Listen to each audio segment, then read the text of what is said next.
ஈரோடு மாவட்டம் செங்கோட்டுப்பாளையம் பகுதியில் மது போதையில் இயக்கிய சொகுசு கார் விபத்துக்கு உள்ளாகியிருக்கிறது.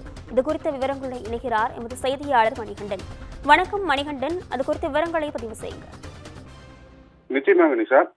ஈரோடு செங்கோடம்பாளையம் பகுதியில் ஏராளமான குடியிருப்புகள் உள்ள நிலையில் நேற்று நள்ளிரவு அவ்வழியாக சொகுசு கார் ஒன்று தாறுமாறாக சென்றுள்ளது. பின்னர் அந்த காரானது அப்பகுதியில் குடியிருக்கும் ரேவதி என்பவரின் வீட்டின் வாசலில் எதிர்பாராத விதமாக கவிழ்ந்து விபத்திற்குள்ளானது. இந்த விபத்தில் வீட்டிற்குள் உறங்கிக் கொண்டிருந்த ரேவதி உட்பட அவரது குடும்பத்தினர் 3 பேரும் அதிர்ஷ்டவசமாக உயிர் தப்பினர். இதனையடுத்து அப்பகுதியில் திரண்ட பொதுமக்கள் காருக்குள் சிக்கியிருந்த நபரை காரின் கண்ணாடியை உடைத்து மீட்டு சிகிச்சைக்காக அரசு மருத்துவமனைக்கு அனுப்பி வைத்தனர்.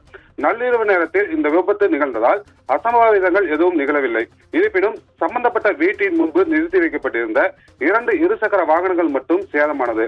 இந்த விபத்து குறித்து தகவலிருந்து வந்த வடக்கு காவல் நிலைய போலீசார் நடத்திய முதற்கட்ட விசாரணையில் காரை ஓட்டி வந்தவர் சக்தி நகரை சேர்ந்த வருண் என்பதும் அதிக மது போதையில் காரை ஓட்டி வந்த போது சாலையோர மரத்தில் மோதியதால் நிலை தடுமாறி விபத்திற்குள்ளானதும் தெரிய வந்துள்ளது. இதனையடுத்து சம்பவம் தொடர்பாக வழக்கு பதிவு செய்துள்ள போலீசார் தொடர்ந்து விசாரணையை மேற்கொண்டு வராங்க. இருப்பினும் இந்த விபத்து நள்ளிரவில் நடந்ததாக கூறப்படும் நிலையில் விபத்துக்கு உள்ளான காரை உடனடியாக அப்புறப்படுத்துவதற்கு போலீசார் எந்தவித நடவடிக்கையும் எடுக்கவில்லை என்றும் இதனால் காலை வரை அந்த கார் விபத்து நிகழ்ந்த இடத்திலேயே இருப்பதாகவும் அப்பகுதி மக்கள் குற்றம் சாட்டியுள்ளனர். நிஷா, விவரங்களுக்கு நன்றி மணிகண்டன்.